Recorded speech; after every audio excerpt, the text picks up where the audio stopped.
Сая танилцуулганд нэр дэвшигчийг өмгөөлөгчдийн холбоонд өмгөөлөгчөөр ажиллаж байгаа гэдээ уншчих шиг болох юм. Одоо ажиллаж байгаа юу гэдэг асуудал байна. Хоёрдугаар өчигдөр хууль зүйн байнгын орон дээр би нэг асуудал асуусан юм л та. Одоо 11 цаг 34 минут болж байна. Энэ нийгэмд сенсацтай гэж хэлж болохоор хэрэгүүдийг шийдэхэд шүүхийн байгууллага шийдэж чадахгүй байна уу? Улс төрчдийн нөлөөрөөд байна уу? Прокурорын байгууллага шийдэхгүй байна уу гэдэг дээр нэг хариулт өгөөч гэж. Ер нь иргэд маш их хүлээж байгаа. Энэ шудраг ёсыг маш их хүсэж байгаа. Тэгэхээр өчигдөр хууль зүйн байнгын орооноос хойш та шүүхийн ерөнхий зөвлөлөөс томилогдсон шүүгч нартайгаа холбогдов.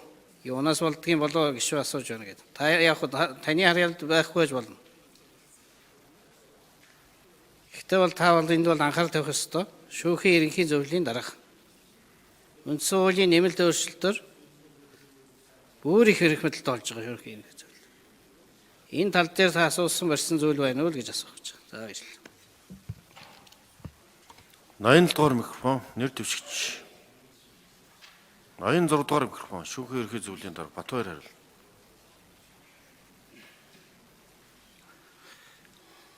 Да Батнасан гишүүний асуултанд хариулъя. За шүүхийн ерөнхий зөвлөлийн чиг үүргийг үндсэн хуулиар маш тодорхой зааж өгсөн байт юм а. Шүүн таслах ажиллагаанд оролцохгүйгээр гагцхүү хуульчдаас шүүгчдийг шилж болох, шүүгчийн хараат бус байдлыг хангах, шүүн таслах ажиллагааг хэвээ явуулах нөхцлөөр ханх үүрэгтэй байгуулах гэж маш тодорхой зааж өгсөн. Тийм болохоор тодорхой хэрэг маргаан шүүн таслах ажиллагааны талаар бол хариулах нь боломжгүй байна.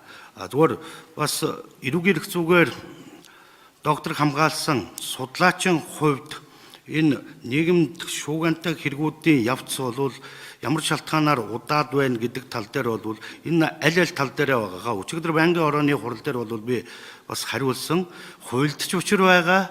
За хууль шүүхийн байгууллагуудын асуудалд ч бас учир байгаа гэж зүгээр судлаачийн хувьд хариулахад юм байна. За Батнасан гишүүн тодруулъя. 1 минут.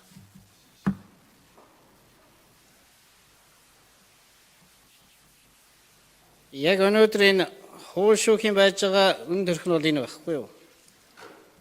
Аливаа асуудлыг шийдэхээр гацаа маягийн үүсгчдэг. Тэгээд одоо би шийдэхгүй, тэр шийдэхгүй ийм асуудал байна гэдэг ингээ ярьж байдаг. Тийм учраас Батбаяр даргад би юу гэж хэлэх гэхээр 5 сарын 25-наас хэрэгжих үндсэн хуулийн нэмэлт өөрчлөлтөөр шүүгтэй холбоотой дагаж гарах материалын хуулийн дээр энэ академик төвшөнд одоо сургалт явуулж байсан энэ дээд шүүхийн шүүгчд нэр дэвшигч байгаа, нэр дэвшигч бас орж ирж байна. Ер нь тал талаас анхаарч хууль шүүхийн байгууллагын нэг цэгцтэй иргэд хаана очиж асуудлаа шийдүүлж эцсийн эрх ашиг хамгаалдаг байх үгүй шүүгтэл л очиж шүү дээ. Энэ ажлыг энэ байгууллагыг энэ засаглалыг одоо яг чин шударгаар иргэдийн төлөө ажиллахад боломжтой байх бүх хэлбэрээр нь одоо асуудлыг шийдгээд гэдэг ийм санал хэлээд байгаа. За баярлалаа.